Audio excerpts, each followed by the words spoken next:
Hello दोस्तों, कैसे हैं आप। आशा करता हूँ अच्छे होंगे और अपनी प्रिपरेशन अच्छी तरह से कर रहे होंगे। नमस्कार दोस्तों, मैं राम आपके अपने YouTube channel study related Ram में आपका बहुत बहुत स्वागत करता हूँ। दोस्तों, आपको पता है रेलवे ग्रुप डी की परीक्षा चल रही है और 23 अगस्त फर्स्ट शिफ्ट में जो 45 क्वेश्चन हैं उन्हीं को हम लेकर आए हैं। और आपको हम पहले ही सचेत कर दें कि ये जो वीडियो लेकर आए हैं हम, उसमें ये लेकर आए हैं आपके लिए जो पूरी साइंस के जो क्वेश्चन है वो कहाँ से बन रहे हैं आपके। काफ़ी बच्चे परेशान हैं कि साइंस के क्वेश्चनों की पता नहीं चल रही है कि रेलवे पूछ कहाँ से रहा है।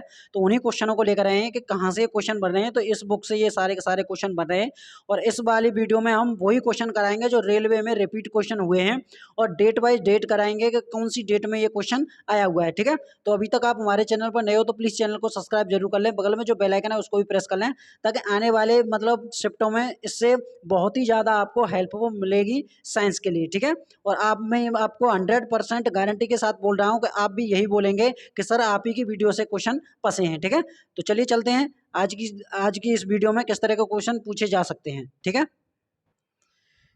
चलिए इसमें हमारा पहला क्वेश्चन है कि ग्रहों की परिक्रमा पथ का आकार कैसा होता है। तो वो होता है आपका फैला हुआ वृत्त में होता है। ठीक है, अब इसको भी देख लीजिए आप, हम आपके लिए थ्योरी भी लेकर आए हैं कि ग्रहों की परिक्रमा पथ का आकार फैला हुआ वो वृत्ताकार जैसा होता है।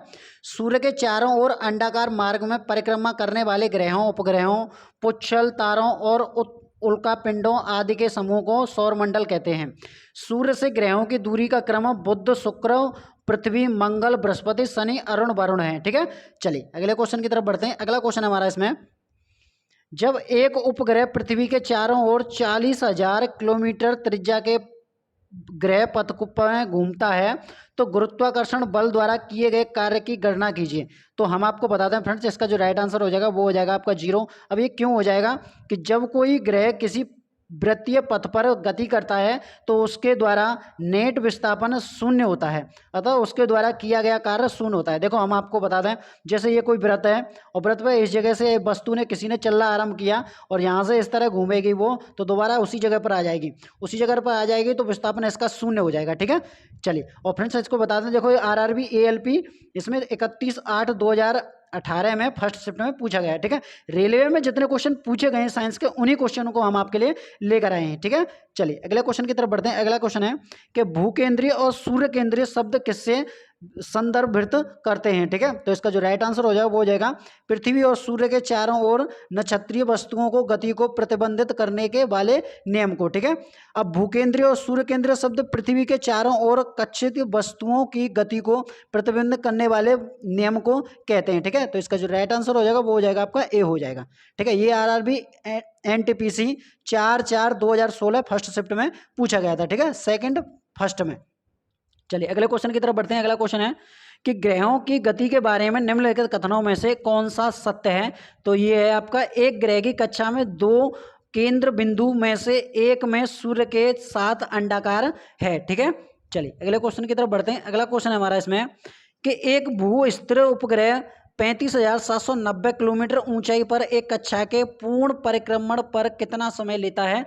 तो ये लेता है आपका 24 दिन लेता है। कितना लेता है? 24 दिन लेता है। यदि किसी कृत्रिम उपग्रह की पृथ्वी तल से इतनी ऊंचाई हो और उसका परिक्रमण काल ठीक पृथ्वी के कक्षीय परिक्रमण काल का 24 घंटे के बराबर होता है। ठीक है, चलिए एक भू स्थिर उपग्रह को अपनी कक्षा के पूर्ण परिक्रमा पर 24 घंटे का समय लगता है। तो इसका जो राइट आंसर हो जाएगा वो हो जाएगा आपका 24 दिन। ठीक है, क्या हो जाएगा? 24 दिन हो जाएगा। चलिए अगले क्वेश्चन की तरफ बढ़ते हैं। अगला क्वेश्चन है, जब आप एक कॉइल स्प्रिंग को कॉम्प्रेस करते हैं तो आप उस पर काम करते हैं, प्रत्यास्थ स्थितिज ऊर्जा है। तो इसका जो राइट आंसर हो जाएगा वो क्या हो जाएगा? वो बढ़ेगी।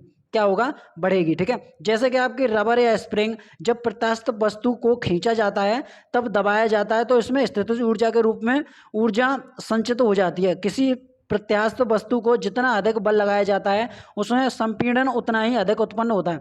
तो फ्रेंड्स हम आपको बता दें, जैसे कोई आपकी स्प्रिंग होती है, इस तरह की स्प्रिंग होती है। ठीक है, अब इसको आप दबाओगे, दबाने पर उसमें जो स्थितिज ऊर्जा रहेगी और इसके बाद आप उस स्प्रिंग को आप छोड़ोगे तो उसके बाद में आपकी वो उसमें स्थितिज ऊर्जा में कन्वर्ट हो जाएगी। ठीक है, किसी में हो जाएगी, जैसे आप छोड़ोगे उसको तो आप उसकी वो गतिज ऊर्जा में कन्वर्ट हो जाएगी। ठीक है, चलिए अगले क्वेश्चन की तरफ चलते हैं। अगला क्वेश्चन है कि सीजीएस प्रणाली में विकृति की इकाई क्या है। तो हम आपको बता दें इसकी कोई इकाई नहीं होती है। तो आपको बता दें अनुदैर्ध्य विकृति क्या होती है, लंबाई में वृद्धि या कमी और प्रारंभिक लंबाई। ठीक है, इसे किससे डिनोट करते हैं, तो त्रिभुज एल अपॉन छोटी एल से इसे डिनोट करते हैं। आयतनिक विकृति होती है आयतन में परिवर्तन बटे आरंभिक आयतन। ठीक है, इसमें वी अपॉन वी होता है। ठीक है, त्रिभुज वी अपॉन वी होता है। ठीक है, एक पार्श्व विकृति -1/m इंटू अनुदैर्ध्य विकृति होता है। इनको भी आप ध्यान में रखना क्योंकि आने वाली शिफ्ट में क्वेश्चन बन सकते हैं।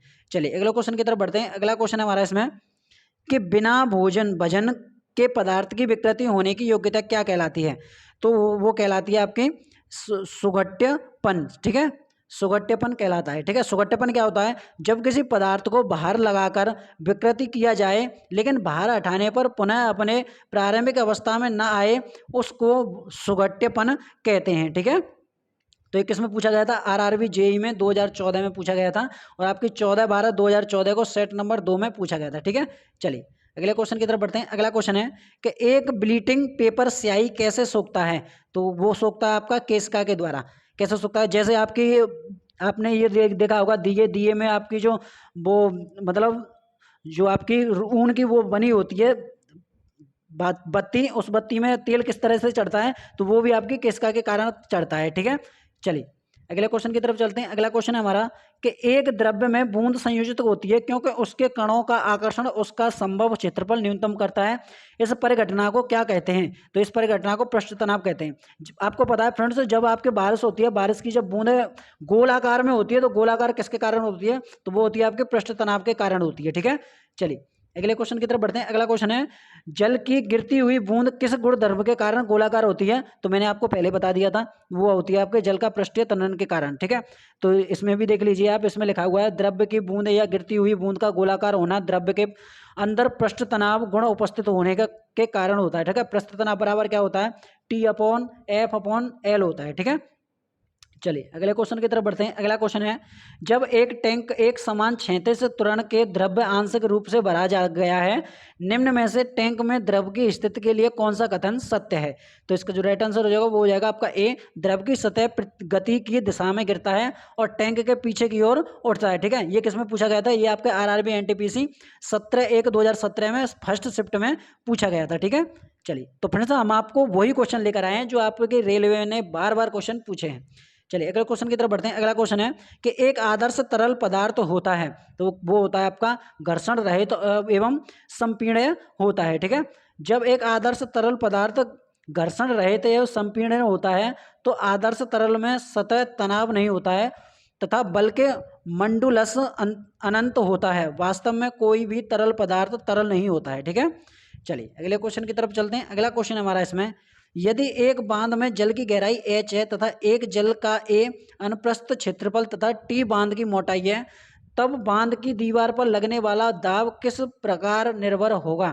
तो वो होगा आपका इनमें से कोई नहीं होगा क्योंकि जल द्वारा बांध की दीवार पर लगाया गया बल क्षैतिज बल मतलब P = WH²/2 होता है। ठीक है, चलिए अगले क्वेश्चन की तरफ चलते हैं। अगला क्वेश्चन हमारा कि एक दीवार द्वारा उत्पन्न बल किया गया जिस पर सामान्य रूप से 10 मीटर प्रति सेकंड की गति से पानी गिर रहा है, तो निष्करण 0.0001 मीटर क्यूब बटे सेकंड होता है। तो वो क्या होगा, तो आपको पता है इसका जो फॉर्मूला होता है वो होता है आपका F = PGH/A होता है। ठीक है, इसमें F आपका PGV = PGQ होगा। ठीक है, अब इसमें रख लीजिए आप, मान रख लीजिए, तो ये हो जाएगा आपका 1000 × 10 × 1 × 10⁻⁴ हो जाएगा। तो ये काट पीट कर कितना आ जाएगा, तो ये आ जाएगा आपका 1 न्यूटन आ जाएगा। ठीक है, इसका जो राइट आंसर हो जाएगा वो हो जाएगा आपका ए, 1 न्यूटन। ठीक है, चलिए अगले क्वेश्चन की तरफ बढ़ते हैं। अगला क्वेश्चन है कि उत्प्लावन बल सिद्धांत के आधार पर जहाज पानी में तैरता है। सर्वप्रथम इस सिद्धांत की पहचान करने का श्रेय किस विज्ञान को दिया जाता है, तो वो दिया जाता है आपका आर्किमिडीज को। ठीक है, ये आर्किमिडीज कौन थे, आर्किमिडीज वो थे जो आपकी जो पानी पर जो वस्तुएं तैरती हैं वो आर्किमिडीज के सिद्धांत के कारण ही तैरती हैं। ठीक है, अब एक केपलर है, केपलर का क्या है, जो सौरमंडल में ग्रहों की गति का सिद्धांत दिया था केपलर ने। ठीक है, नील्स बोर ने क्या किया था, नील्स बोर ने क्वांटम सिद्धांतों के आधार पर हाइड्रोजन परमाणु के स्पेक्ट्रम की व्याख्या की तथा नाभिकीय विखंडन का एक सिद्धांत प्रस्तुत किया था। ठीक है, चलिए अगले क्वेश्चन की तरफ चलते हैं। अगला क्वेश्चन है कि निम्न में से कौन सा कथन गलत है। तो इसका जो राइट आंसर हो जाएगा वो हो जाएगा आपका सी। यदि उत्प्लावन बल वस्तु के भार से कम हो तो वस्तु तैरती है। अगर वस्तु के भार से बल कम होगा तो वो वस्तु तैरेगी नहीं, उसमें डूब जाएगी। ठीक है, तो ये आपका गलत हो जाएगा। चलिए अगले क्वेश्चन की तरफ चलते हैं। अगला क्वेश्चन है हमारा, उत्प्लावन बल का केंद्रक हमेशा विस्थापन द्रव्य के आयतन के केंद्र के संपाती होता है। ठीक है, तो फ्रेंड्स ये तो क्वेश्चन आपके लिए मोस्ट इंपोर्टेंट है, और आपको ये वीडियो अच्छी लगी तो प्लीज़ कमेंट बॉक्स में हमें जरूर बताना। आने वाली शिफ्टों के लिए भी हम आपके लिए इस तरह की वीडियो आपके लिए लाते रहेंगे।